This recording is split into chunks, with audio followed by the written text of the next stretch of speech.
Focus on the Masters is a nonprofit archive and library that documents contemporary American artists. One of their community programs is the Artist Spotlight series, videotaped interviews hosted by founder Donna Granata. One of the subjects of the Spotlight series is textile artist Leslie Rinchen-Wongmo. Leslie is a caretaker of a rare sacred Tibetan tradition of silk applique Thangka. She stitches bits of silk into elaborate figurative mosaics that bring the transformative images of Buddhist meditation to life. It gives me great pleasure to welcome Leslie Rinchen-Wongmo to our program. Thank you for being here, Leslie. Thank you, Donna.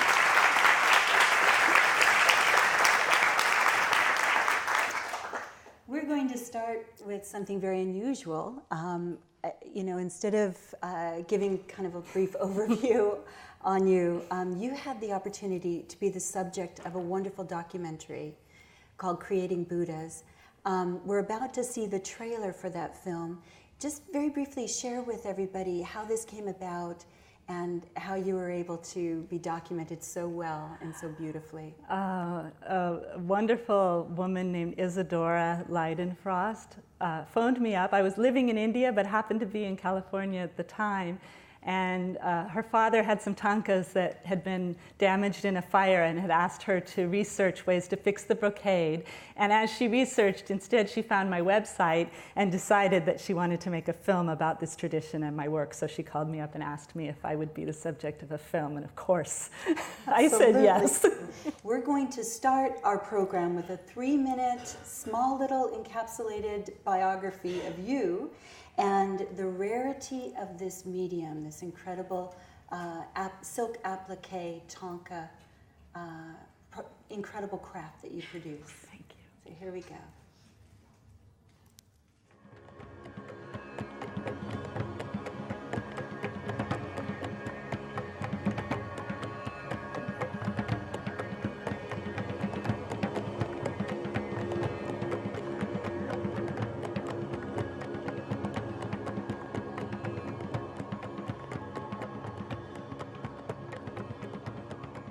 In order to even have the idea that one could be enlightened, one needs to see someone who has been enlightened.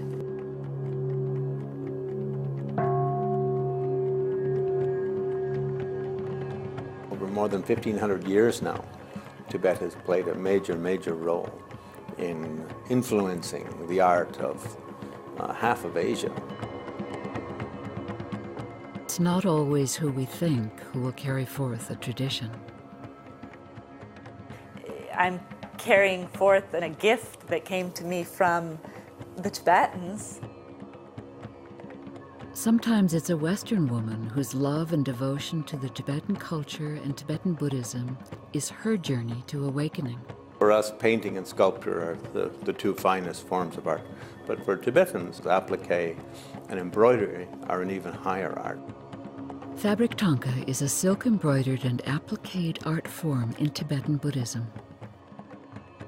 Fabric Thangka is so rare that in some places it is only seen once a year, and then for only a few hours. It's a secular profession. People think that they're all lamas. Usually not. They're usually lay people. Trained in Dharamsala, India for 9 years, Leslie Rinchen-Wongmo is one of the few female fabric Thangka makers in the world, and one of the only makers in the West. Through this film, we see her produce a Thangka of the female Buddha, Tara. Well, I'd never seen a fabric Thangka until I saw Leslie's work. She does make a really good applique Thangka. Leslie is a woman who is bringing the gift of fabric Thangka to our culture. In a sense, Leslie is like Tara. She became a master of a male tradition, and we see fabric Thangka through feminine eyes. The world is going to continually confront us in ways that make us doubt our own possibilities and doubt ourselves. And that's the greatest danger to spiritual practice. We need to have great confidence and great determination. Then it's the greatest gift you can give the world. And that's what a being such as Tara represents. And Tara is activating that which we know deepest in ourselves and helping us return to ourselves. Pretty impressive. Pretty impressive.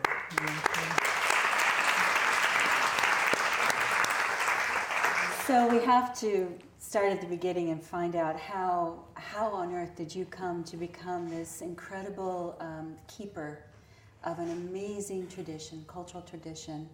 And we always start at the beginning because we find the roots are often in the family and in those roots that are born in the family. So tell us a little bit about your humble beginnings and where you come from. Well, this is my parents. Yes.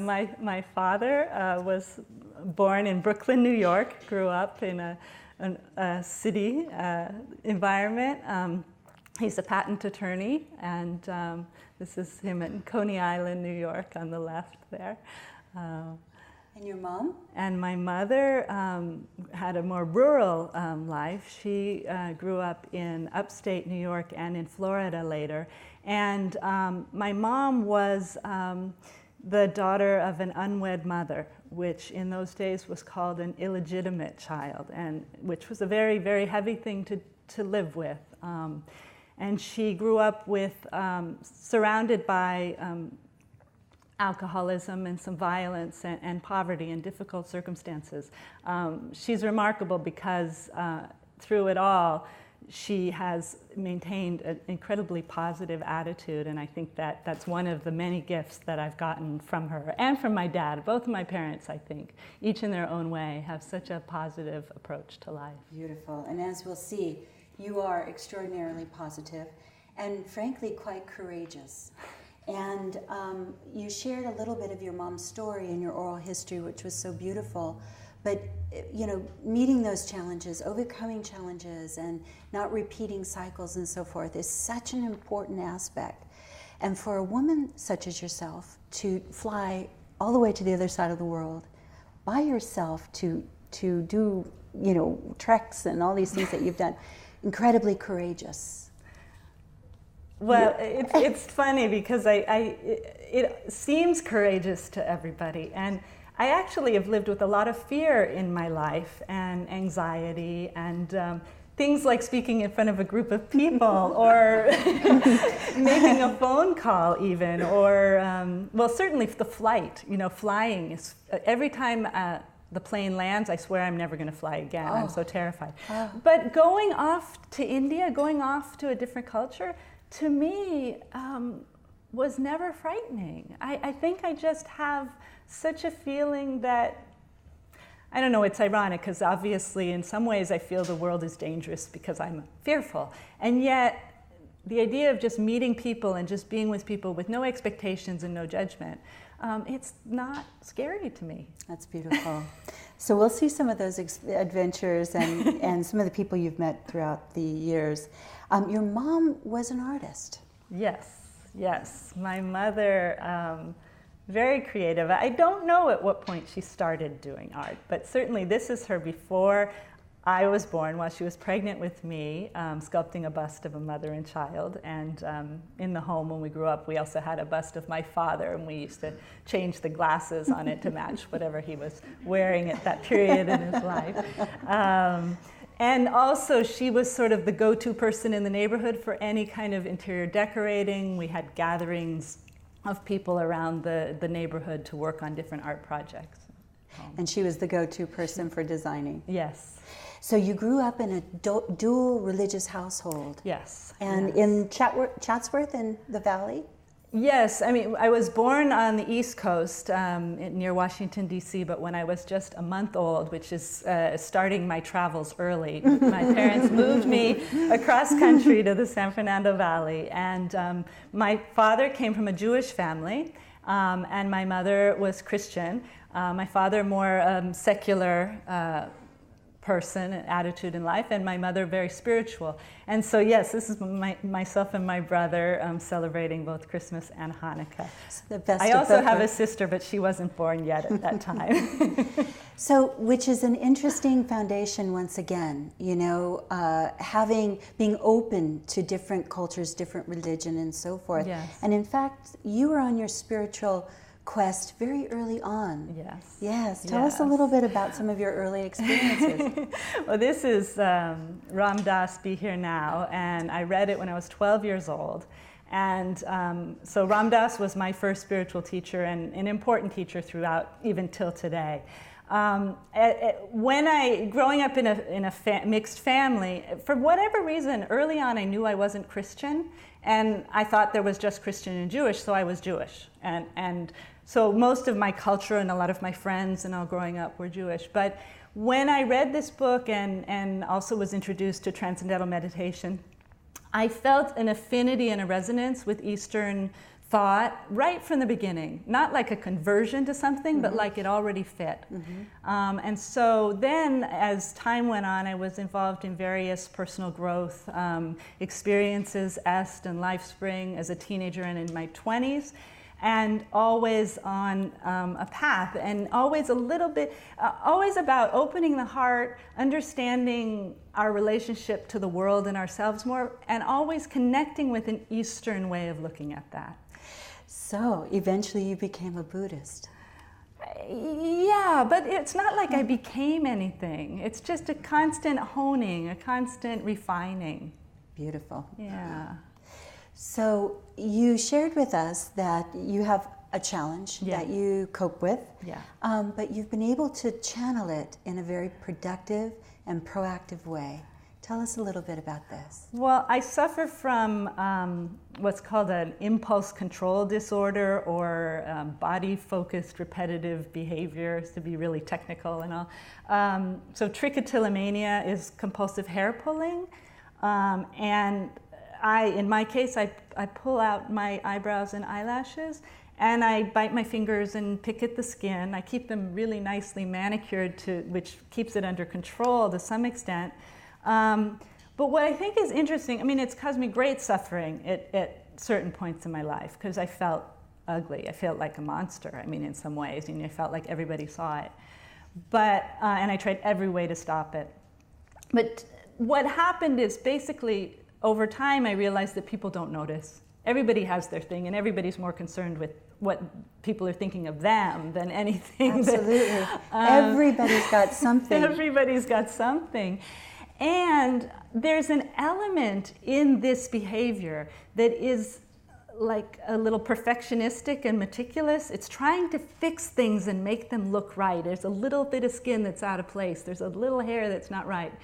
So how interesting that I've taken up an art, a craft that involves teeny tiny stitches and fixing little tiny things and using this energy in my hands that won't stop moving. I would like to say that channeling that made me not do the behaviors anymore, but it doesn't. But it's okay. It is okay. And so courageous of you to share that. You know, that's something that you volunteered to share. It was something we could have not discussed in a public forum. So bravo to you. Because well, I want other people to know. I mean, we all have something, and I know that I suffered with it for a long time. And if anybody ever sees this and feels comforted that they can, you know, that it's okay. That it's okay. And they're okay. So let's talk about these exotic travels. You started very young when your family went to Europe. And at first you didn't want to go, as I understand. So tell us about this first trip to Europe, just very briefly. 15 years old, and yes, I didn't want to go because it meant I missed the summer school play production class, and I thought it would delay my involvement in high school drama. But once we were there, I was happy, and I managed to get into play production anyway, so all was well. And I love showing this little scrapbook or diary, because you have kept meticulous notes over the years, and sketchbooks and notes from your teachings in India, which is all part of your archive. You know, your paper file is amazing and quite impressive, letters and so forth. So keeping these diaries are really wonderful, wonderful addition to your history. So let's talk about the first trip when you went to the Far East. This is my first trip to India. I went after graduate school. I'd studied urban planning and management, and I went on an organized trek. You know, I signed up for a trek with a group and visited Kashmir and Ladakh. And Ladakh is a part of northern India that's really Tibetan. It's just, you know, accidents of geopolitical things that ended up as part of India and therefore was not occupied by the Chinese. But it was my first contact with Tibetan culture directly. And did you respond immediately to the Tibetan culture? I did. Yeah. It was like family. Yeah. What resonated with you about the Tibetans versus, say, the Indian population? What was it about the Tibetans that just won your soul? It's hard to say. I mean, really, it felt like family. There's just a sense of familiarity that I can't exactly define. I like the sound of the language, the smiles, just felt like being home, which we'll find in a moment. Again, this feeling of being home. So this is another trip? So after the last site was, I went to Nepal and Pakistan, and then decided after these travels, I met people who were traveling longer and living there, and I got inspired both by the places and by the people who could do something so amazing and out of the box, I thought. So I decided I was going to travel for 1 year. Put everything in storage, left my job, and set off thinking it was going to be 1 year around Asia, and I was going to volunteer for the Tibetans in northern India for a brief period. Now let's preface this by saying you did have a formal education. You got your degree in urban planning. Yes. So you didn't study art, fine art, women's studies and urban planning. Women's studies, environmental design, urban planning, and management. And there were always, you know, an art class or two sprinkled in there, and quilting sprinkled in there that I did as well. But no, my formal education is not in art. So your studies in urban planning allowed you to volunteer in India. Right. That's what got me invited to help at the Planning Council of the Tibetans. This is just on my way, basically. So I spent a week in Delhi, which is the capital of India, before heading up into the mountains to Dharamsala. And this is my dear home in the mountains, Dharamsala. It's in the foothills of the Himalayas. And on your way to Dharamsala, it was a bit of a challenge. It wasn't exactly as easy as you had hoped. There was just some circumstances that unfortunately... Well, just the one. I mean, if you go back a slide, that this woman who's a dear friend, but she and her friend wanted to book the bus for me, and I kept saying, no, I have to do it. And they said, no, we'll take care of you. We'll book the bus. Well, they got me the bus to the wrong place. So it can be pretty tricky when you don't know the language and you're traveling alone. And so I ended up in the evening in a town, having to find a place to stay, and the next day to get the public bus, which was a long journey to finally get myself to Dharamsala. And when we pulled in, it was during monsoon, it was pouring rain. Obviously, it'd been a long journey, but I felt immediately like I'd arrived home. It was an overwhelming feeling. And you didn't know it at the time, but that 1 year turned into 9 years. And you wrote home. And it's very rare that we share the papers during the slide talk, but I had to share this. This is a wonderful little postcard.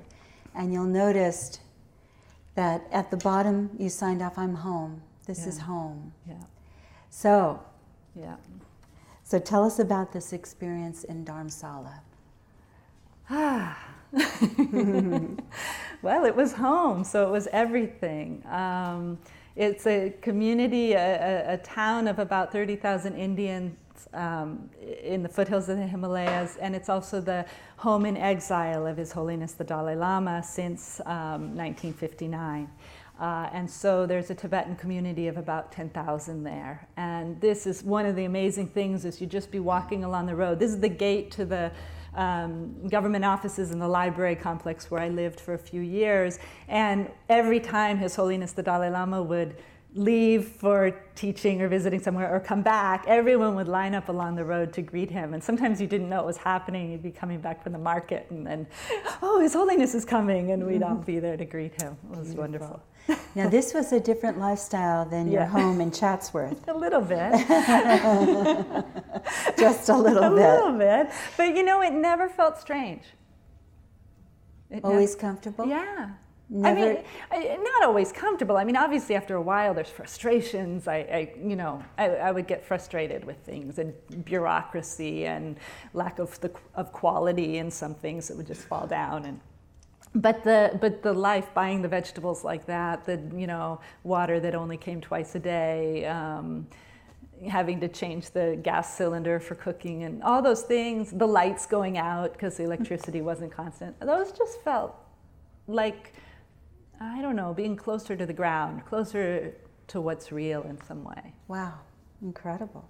So talk about this volunteer project that you were going to do initially. What brought you to that community? Initially, they were going to have me work on a revolving loan fund for economic development projects in the exile community. And so my planning experience was going to be useful in that way. But that, for whatever reasons, which I don't recall now, didn't happen. So at the beginning, I was helping them write grant proposals, project proposals.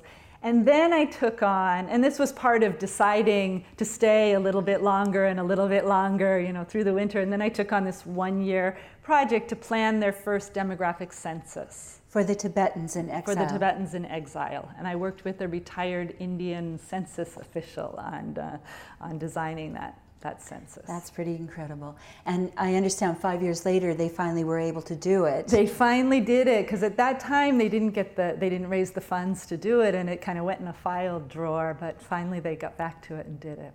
So it was through that work that you first met the Dalai Lama? Yes. And not the last time you met the Dalai Lama? Yeah, this is the volunteers. We got a chance to have a meeting with him, just beautiful, in appreciation. So we have some pictures of your apartment. Mm-hmm. So far, so good. This was my wonderful room, because it had one window looking out to the snow mountains and another window looking out over the valley. It was an incredible, and it was $25 a month rent. Wow. And the kitchen and the bathroom. This is the bathroom in another later apartment, but yes, this was my bathroom with the toilet, and this was my kitchen. My kitchen with the gas cylinder that they'd bring on the truck when it got empty, and we'd go change So did this take some getting used to, though? No, not at all. I just fell right in. I don't know how to explain it. It was like it was always meant to be. Yeah. So while there in those early years, you were studying Buddhism. Yes. And you were able to exchange your lessons for English.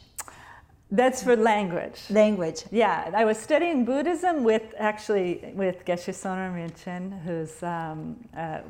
who gave me my name, actually. And tell everyone the story of your name, and how is it that he gave you your name? In a ceremony in which it's called taking refuge. So when one decides to follow the teachings of the Buddha as the primary inspiration on their spiritual path, there's a formal ceremony for taking refuge. And in the Tibetan culture, maybe in all the Buddhist cultures, I'm not sure, the Lama, the teacher who does that, confers a name. And in the Tibetan culture, they confer a part of their own name. So his name is Sonam Rinchen, and so he named me Rinchen-Wongmo, which means precious, empowered woman. Beautiful. Yeah. And you shared with me that the Buddhists will change their name at different points in their life. Yeah. So tell us a little bit about that. I think that's really interesting. I mean, if some Tibetans who, when they come into exile and the first time they meet His Holiness the Dalai Lama, they take a new name because it's like a new chapter in life. It's considered such a blessing to meet him. Others, when they're ill, or they have some obstacle in life and they want to have a fresh start, they'll ask the Lama for a new name. So, and I like that it shows how identity is fluid. It's not fixed. It's something that we... Well, that can wreak havoc on a census, right? I mean, how do they keep track of everybody in the census? I don't know. I don't remember specifically. They were going to do the first one, so whatever their name was at that time is what would have gotten registered. So you had two teachers. So, and this is my other teacher, Kamtrul Rinpoche, who's really my heart teacher. Beautiful. Yeah. So while you were volunteering and working on the projects that you were working on, you visited this cultural center. Yes. This was an economic development tour, I thought. And this was the Norbulinka Institute, which was under construction at the time. Now it's a beautiful institute that people can visit if they go to the area. But this is what it was. It looks like there's nothing happening, but inside this place there were already workshops. And we were visiting the traditional arts workshops for economic development purposes. And we walked in, these people are sitting around the table with pieces of fabric, stitching these beautiful, colorful things. And I fell in love. I stopped in my tracks. I couldn't talk anymore. I lost track of what we were supposed to be doing there. And I had done some quilting, as I said before, so I was drawn to the textures and the fabrics and the colors. And the fact that this was connected with the spiritual practices in some way, it felt like, all the threads of life were coming together. And I said, I have to learn. I started asking the guy there if I could learn, but that wasn't a real possibility. But it definitely touched me immediately. So it took you a while to find a Tonka teacher. Right. But Tonka painting is a little bit more common than the silk applique. Yes, and that's where I had a lot of friends who were Tonka painters. That's the social group that I was connected with there at the Tibetan Library. And I was exchanging English language and Tibetan language lessons with a Tonka painter. And so I asked my painter friends if they knew anyone who did this fabric form. And at first it was hard to find, but then the one I was exchanging lessons with, Migmar, he said, I have a friend who does this, and I think he wants to learn English. So maybe he can come to our lessons and you can learn Thangka from him. So Okay. That's how it started. So let's give everybody a little historic overview of what a Tonka painting and Tonka silk applique is. Okay. Well, Thangka in general is a sacred scroll that depicts images of enlightenment. And the images of enlightenment, you can view them, in at least three different ways. You can think of them as wise and compassionate beings you can call on for help. You can think of them as the Buddha that you're striving to become. So, who you'll be when you become enlightened. Or you can think of them as the complete and perfect being that you already are.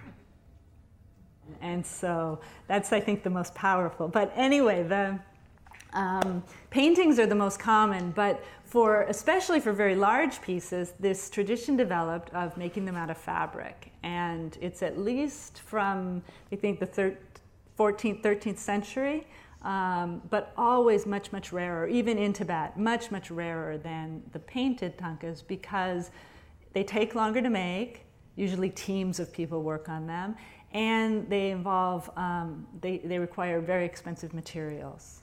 Precious materials. Yes. So they're silk and Yes. they're brocade, Yes. often jeweled and embroidered, and then the beautiful fabric that they are then mounted on Yes. is also precious. So we see these massive Tonka applique pieces. Yes. And just to give everybody an idea of scale, the little red dot there is a human being. Yes. So this is incredible. Yeah. And in fact, locally, we have a large Tonka at the Norton Simon Museum. Right. And this was recently displayed. It was. This is in the Norton Simon Museum's permanent collection, but it's only been displayed twice. And for those who didn't get to see it this time around, it's probably going to be at least a decade before it will be displayed again. Partially, I think, to protect it, but partially because they have to build a huge structure to put it on. They don't have any walls high enough for it. This is a piece that was commissioned by the 8th Dalai Lama in the 18th century and beautifully preserved. and really special in that it's identified in that way. But what's interesting is the artist is not identified. Yes, and in fact, we're going to talk about your own inscription and how you identify your work. But that was common, that the craftsman did not include any reference to who made or designed the Tonkas. Right. And the backside, you had the opportunity to actually see the backside. Yes, about a decade earlier, I got this opportunity to see the backside, which was fascinating because there's very little written about this art form, just a paragraph here and there in books primarily on painting. But every now and then I would read that they were, that this was described as pieces being applied to a background fabric, and that's not how I learned. So I was always curious to see, was it done that way in the old days or something? But when I got to see the back, I saw that this Tonka made, 400 years ago, 300 years ago, was done in the same way as we do now, is what I learned. And it's not, there's no backing, there's no single ground. The pieces are just overlapping and held together by their interconnections.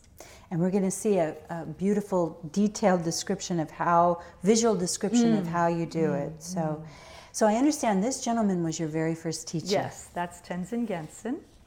And he was the one that gave you also lessons in Tibetan? Is that right? You guys talking back and forth? You were giving him English lessons. I was giving him English. It was the painter before that. We were exchanging English and Tibetan, but once I started learning this, that kind of went out the window.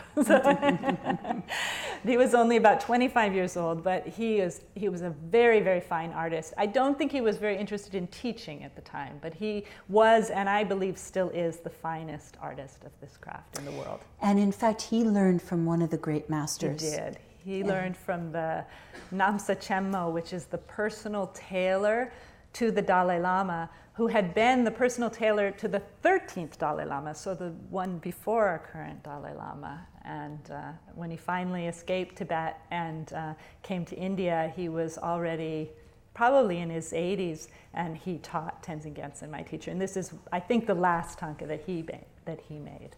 And in fact, he couldn't get out, and you shared with me that he was sewing military uniforms. He was imprisoned for a long time. When the Dalai Lama and about 100,000 other Tibetans left in 1959, he did not manage to escape, and he was imprisoned, and he was put to work making military uniforms for a long time. Yeah. Tragic. Yeah.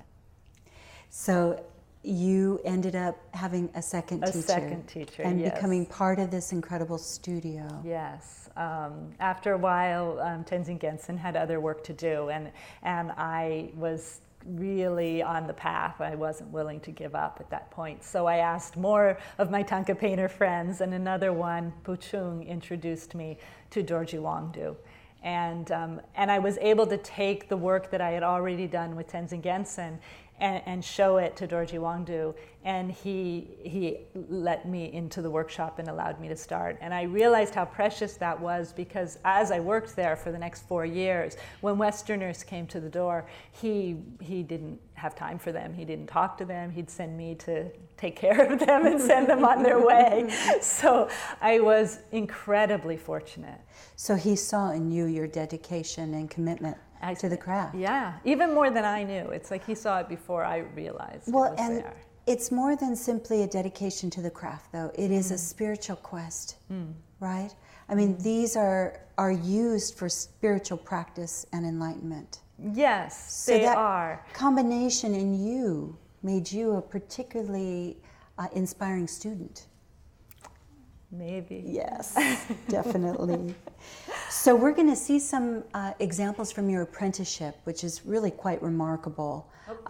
Gives you an idea of how big some of the projects you worked on. Yeah, this is His Holiness the Dalai Lama at a Kalachakra initiation in Lahul in 1994 with one of our Tonkas behind, yeah. And this is the largest one that I ever worked on in the workshop. So how many people would be working on these large pieces? Well, we were 9 when I first entered the apprenticeship, and I think 15 or 16 when I finished.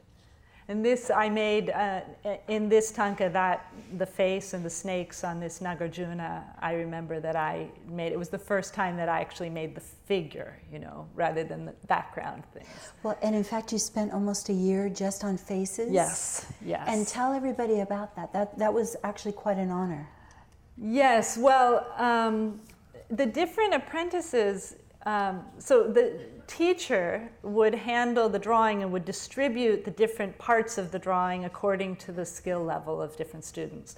And so when you had mastered pretty well all the background, you know, elements, then it was time to learn to make the faces, and especially the eyes are very tiny, tiny stitches, and there's a tiny, tiny face.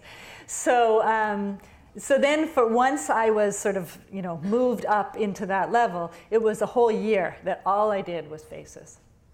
And in the Tonka painting technique, that's when the Tonka comes alive? Right. So in Tonka painting, they actually not only, I don't know that they teach it last the way they do, but they actually paint it the last. On each Tonka painting, the eyes are the last thing to sort of bring the Thangka to life. That's not possible in these works because the eyes have to be put on pieces before the whole thing is assembled, you know. But that the way that it's kept precious similarly is that it's taught last, and it's the most difficult. And you know, my students now, I have a similar thing, which when they get to that level, it's a very special moment. Oh, that's beautiful. So we briefly mentioned that all the materials are very, very precious, and we have some examples of some of the fabrics, and they're all handmade fabrics. Yes, hand-woven.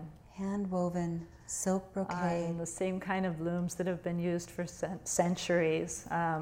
It's a jacquard loom. Actually, I'm not sure of the brocades. I'm not an expert on weaving, so the brocades may be a different technique. But they're done in Varanasi, India. And Varanasi is, which is also known as Benares, it's a sacred city on the Ganges River, and famous for silk saris. But this one or two families have been working with the Tibetans for generations. And it's fascinating because it's a sacred Hindu city, but it's Muslim families that do the silk weaving. And so these are Muslim Indian families who have been weaving fabric for the Tibetan Buddhists for generations. I mean, that message alone, multicultures, respecting each other's cultures and beliefs. Yes. It's beautiful. Yes. We can learn a lot from that. We can. So we're going to share the first piece that you completely created, your first commission. Well, first commission. Yes. There were a couple before this that were simpler. Yes. So tell us what we're seeing. While I was still in the apprenticeship, I would go home at night and work on my own pieces so that I would get the experience of putting the whole piece together myself. But this is Buddha Shakyamuni and the 6 supports. So all the figures behind the Buddha represent the 6 perfections. Generosity, patience, ethical discipline, enthusiastic effort, concentration, and wisdom. And there's so much detail in this piece. I had thought I was going to make a simpler Buddha, but ended up making something quite... It's fabulous.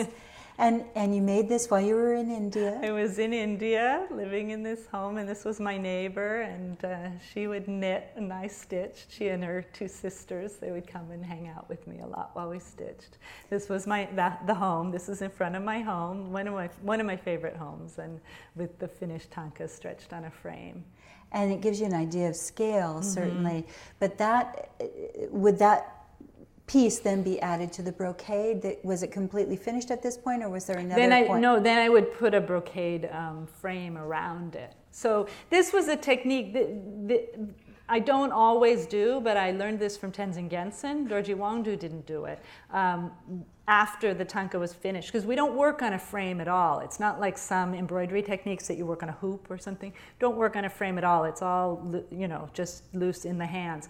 But this was to stretch it on a frame when it was complete, just to smooth it out. So for a few days it would be stretched. When I finished my apprenticeship and I had finished this Thangka and I was really about to present my work to the world in some way. I wanted His Holiness the Dalai Lama's blessing and his advice, and so I requested a private audience with him. And they responded, yes, of course you should have one. And so they scheduled it, and my father happened to be visiting at the time they scheduled it, and I asked if I could bring him along. And so fortunately they said yes, he was most welcome. So what a great experience to share with him. I was so excited, and it was just so warm, so heartwarming. I was so nervous beforehand, obviously. Here I am about to meet the person I admire most in the world, probably. And yet as soon as he walked in the room, it was like being with family. Yeah. And what did he say? Various things. Well, one is under his breath to himself, he looked at the Thangka and said, oh, it's very beautiful, it's very well done. And that's what remains with me, was just that little blessing right there to know that it was, in his eyes, well done. Yes. And then he talked about, I was concerned about not doing anything that would be disrespectful, and having some guidance on what kind of commissions I could take. Like some of the images are more esoteric, require certain empowerments or instructions beforehand to do the practice, and I wanted to know whether I should be careful not to do those for people who hadn't had the initiations.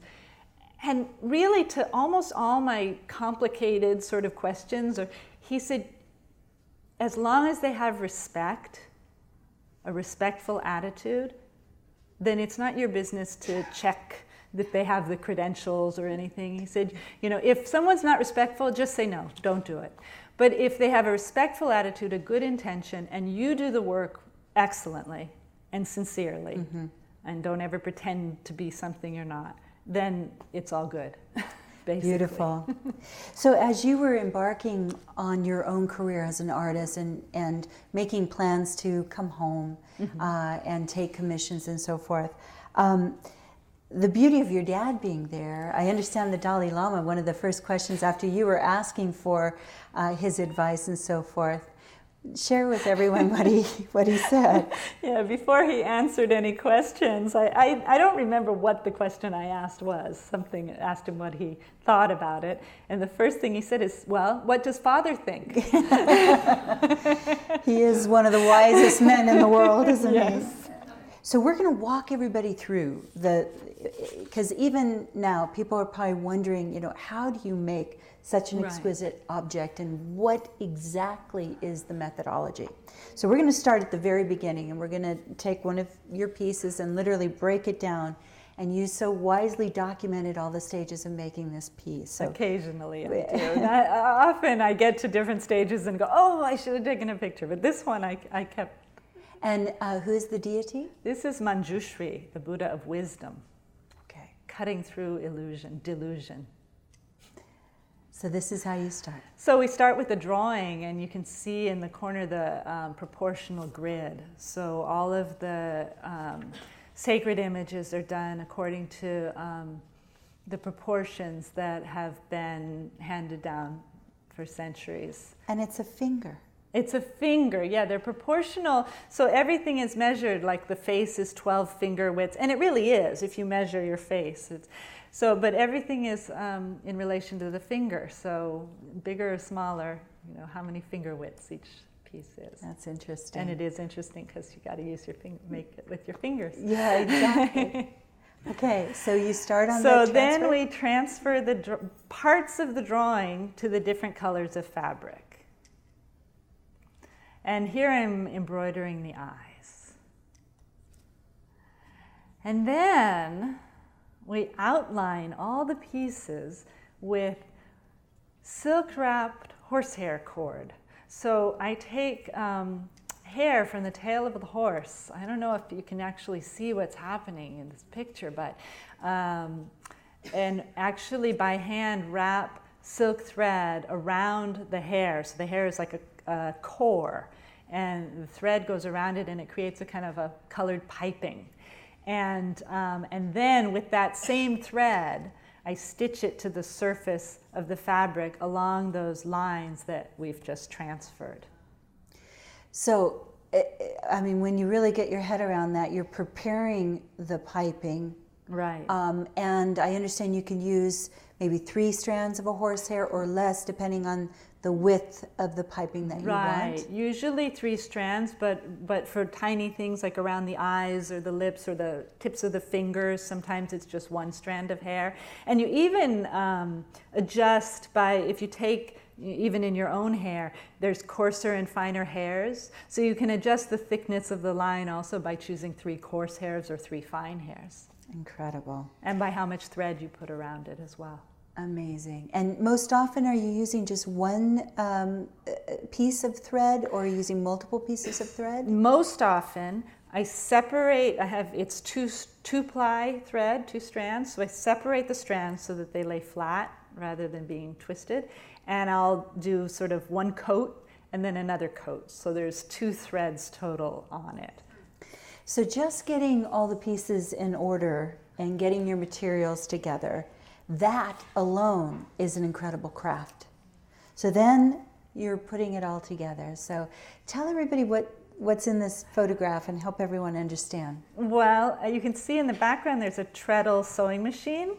And actually the machine I brought back from India, and I bought it new, so it isn't an old machine. They still use them and make them. And I use that machine not for sewing, but I use it for the horizontal bobbin winder, because when I wrap the horsehair by hand, this muscle can get very fatigued. And so what the horizontal bobbin winder does, I make it move with the treadle, the foot treadle, and that just takes care of the spinning part. So I'm still wrapping by hand, but the spinning is happening that way. So there I am stitching, and in the baskets you see the spools of thread and the horsehair and other things. Amazing. So then after the cord is attached, then we cut out the pieces. And leaving a little margin, about 1/4 of an inch around. Depends, the size of the margin depends on the size of the pieces. So it's very similar to a mosaic in that you're preparing each piece, each tesserae in essence, and then combining it all together. Mm-hmm, mm-hmm. So these are all these different pieces before being cut out. So the cords are on, then they've been cut out, and then the edges have been turned under, and they start to be assembled like in clusters. It's not like I do all the pieces and then put it all together. It's more like you do a few and you put this cluster together and another cluster. So here's another array of pieces. This is all part of the Manjushri. And now see how he starts to come to life.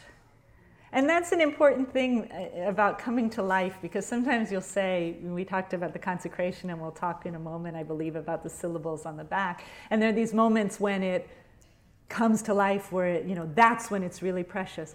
And that's true in one way. And on the other hand, it's in every moment. It's already a Buddha from the first piece of thread you pick up. I mean, it's, again, the same way how we do practices because we have to get there in some way. And our conventional understanding, we're not a Buddha yet, we're not enlightened, so we have to do practices to get there. But in another way, it's already all there. It's already present. Well, how did this practice help solidify in you your Buddhist practice? It's not, I can't tell you in a conceptual sense. For me, doing this work is like hanging out with enlightenment. Even though it's in solitude? That's beautiful, though. So while you are sewing, while you are creating these objects, are you in a kind of mental state of meditation, or? I'd like to say yes, but okay, for part of the time, I am paying attention and really bringing to mind the person who I'm making the piece for, especially if it's a commission, which is my favorite way to work, because I know who this is for and what their intentions are. So sometimes I'm keeping them in mind and their aspirations. Sometimes I'm doing mantras and I'm picturing my own practice. But really, other times I'm just concentrating on the stitching, or I'm listening to the radio, or I'm listening to talks about the spiritual path, or other kinds of inspirational talks. But it's always sort of, it's the same, you know, when I was in the apprenticeship, we were, our workshop was just outside the Dalai Lama's residence. So people were gossiping, we were listening to Madonna and Michael Jackson, but we were steeped in that environment, you know? And I feel like that's what happens for me. It's not that I'm, you know, in a trance, a meditative equipoise, but I'm steeped in this tradition. I'm surrounded by people who have used these images for their own awakening, and beautiful. So that power is with me. So there are symbols that are sewn into the backside, and we have an example of those. This isn't what was sewn on the back of that particular Tonka, but... This is a piece that I made, a small piece that I made for a dear friend, but it shows the syllables that are normally put on the back of the Tonka at the... in the forehead where the third eye would be, at the throat and at the heart. And they say Om, Ah, Hung. And they symbolize enlightened body, speech, and mind, or heart-mind, we should say. You know, in Asian cultures, often when they talk about mind, they point here. It's the heart and the mind together. Beautiful. And no one ever sees these. They're sewn on the backside before the Tonka is actually placed onto its backing. Yeah, well, yeah. So in a painted Tonka, you see them, because the painted Tonkas, when they put the brocade around, they don't usually cover the back, so you can see them. But in this work, because the back is, you see all the different pieces together, it's not pretty on the back, we cover it, and so these syllables get hidden, but they're there. And that's what brings them to life? As I said, in some way they're already complete before they start, and yes, in another way, that's the seal that... So talk about the consecration. We didn't explore that fully. Right. I mean, and again, that would be after it's completed completely.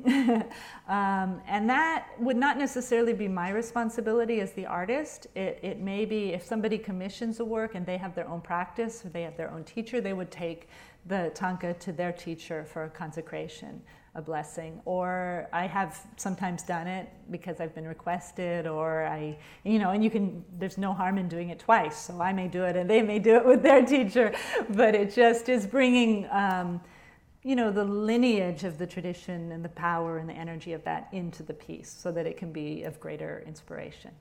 So we have one more. We can see a little bit of the process, and also the complexity of color, choosing your color and your theme of color.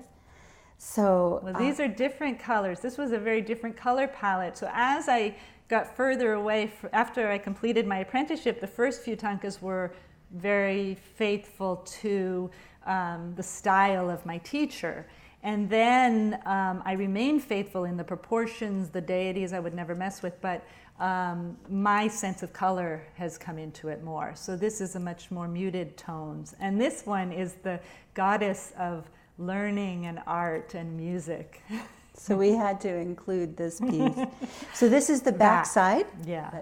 So like you said, it's not the most artistic, aesthetically beautiful. Right. Once I saw an exhibition of Chinese embroidery where you could look at the piece from both sides and not see any knots, and I went. It was a beautiful exhibition, but I went home from that exhibition thinking, "Oh, my work is so rough." No.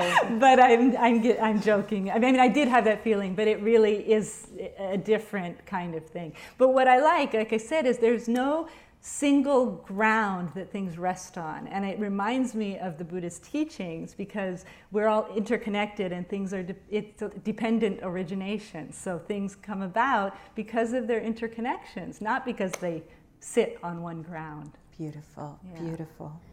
So you now are practicing, well, not only the traditional Tonkas, you still create those, but a hybrid, bringing more Western approach to this very traditional technique. So we have an example of one of your more modern aesthetics.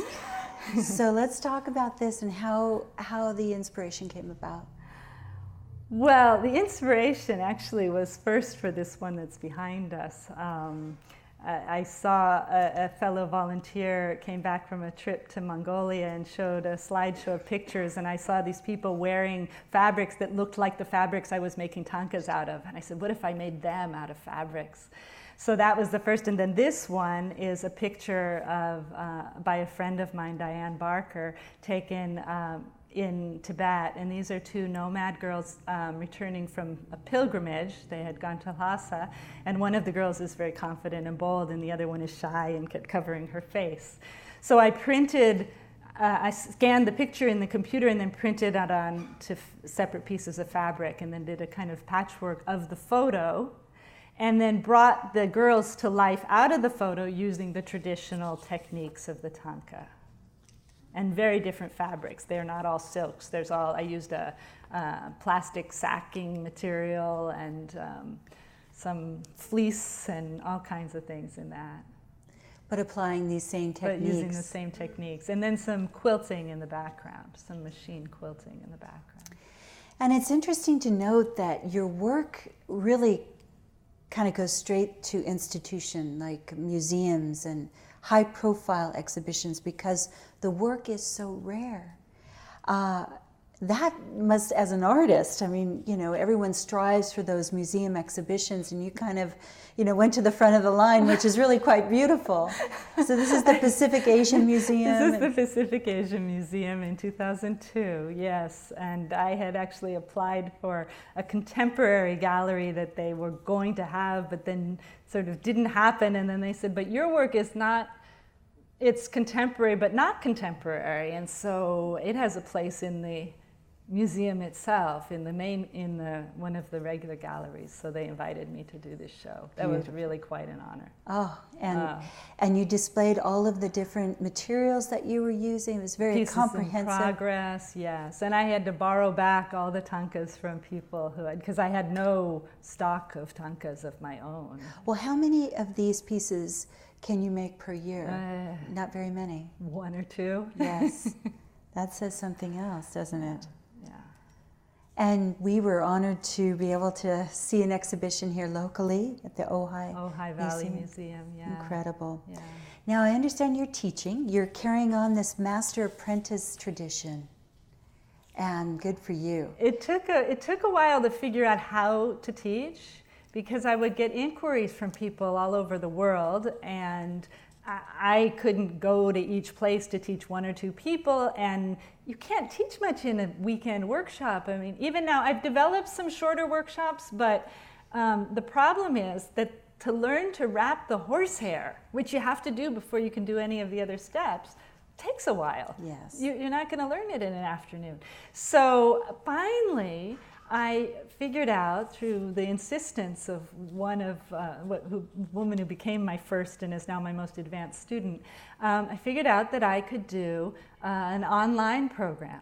So it's a 6-month program, and in the 6 months the students make a lotus flower like you see here, and then after that many of the students choose to stay with me month to month and go on to more advanced projects. And then once a year we have a retreat where some of them come, if they can, from all over the world.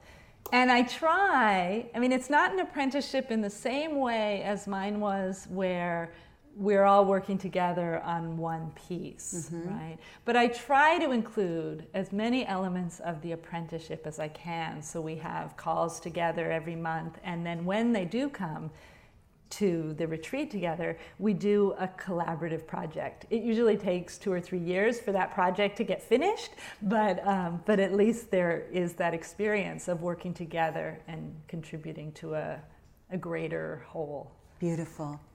Carrying on the tradition.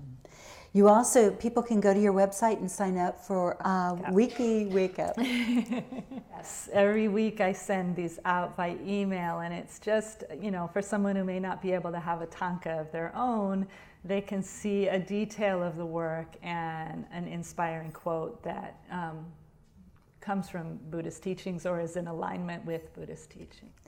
And then you do mark your work, so we can identify your work historically. And again, very unusual in this medium. So we're going to show this particular deity.